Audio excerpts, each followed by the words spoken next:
संतोष जी, आपने जिस घटना के बारे में पूछा है, तो हमारा जो पूरा विषय है, इस पर हम चर्चा कर रहे हैं, उससे सीधी जुड़ती है घटना।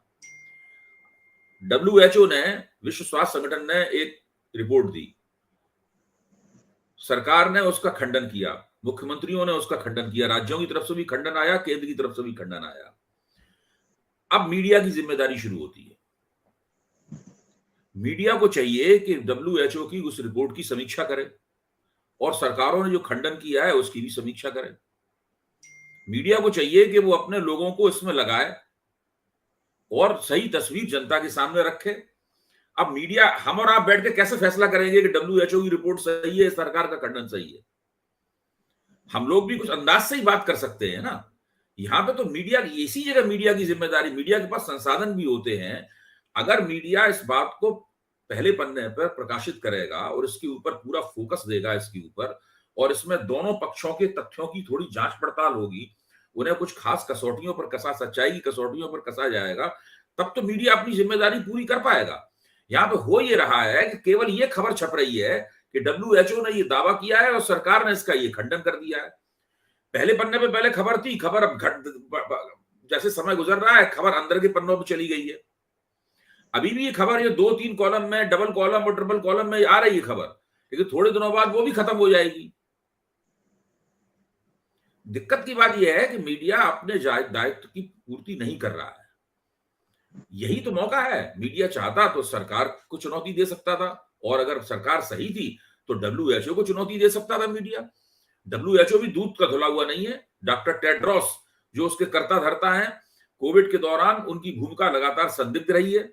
बिल गेट फाउंडेशन के साथ में उनके जो ताल्लुकात रहे हैं, उन ताल्लुकातों की जांच पड़ताल हम कुछ बुद्धिजीवियों ने की है, और मैंने भी उसमें थोड़ा दिमाग खपाया था, और प्रतिमान जिस पत्रिका के मैं संपादक था, उसकी आवरण कथा पूरी लिखी गई थी, और उसमें डॉक्टर टेड्रोस किस महामारी को कब, किस बीमारी को कब अंतर्राष्ट्रीय महामारी घोषित करते हैं, कब नहीं करते हैं, उसका मानक क्या होता है, पत्रकारों के सवालों का वो किस तरीके से जवाब देते हैं, न केवल कोविड के दौरान बल्कि इससे पहले जो पिछले 20 साल के, 10-12 साल के अंदर जो महामारियां सामने आई, उनके साथ उनके नेतृत्व में विश्व स्वास्थ्य संगठन का क्या सलूक रहा। तो ये तो बात हम लोगों के सामने साफ है कि विश्व स्वास्थ्य संगठन जो कहता है उसके ऊपर आंख बंद करके यकीन नहीं किया जा सकता। इस संगठन की साख काफी गिर चुकी है, लेकिन सरकारें जो कह रही हैं उसके ऊपर भी आंख बंद करके यकीन नहीं किया जा सकता। सरकारें भी लगातार अपनी विफलताओं को छिपाती हैं। यही में पत्रकारों की और मीडिया समूहों की जिम्मेदारी आती है। एक एक मीडिया समूह में हजारों हजारों करोड़ रुपए की संपत्ति लगी हुई है। क्या वो इस समीक्षा के ऊपर कुछ लाख रुपए खर्च नहीं कर सकते?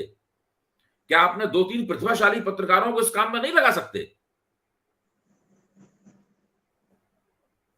तो यहाँ तो आपकी वो टिप्पणी सामने आती है ना कि अगर संपादक नाम की संस्था ही विलुप्त हो गई है जी, तो सोचने का काम कौन करेगा? नहीं, पहले तो यही संपादक है, उनका उनका विलुप्त जब मैं कहता हूं, संपादक का प्राधिकार विलुप्त हो गया है।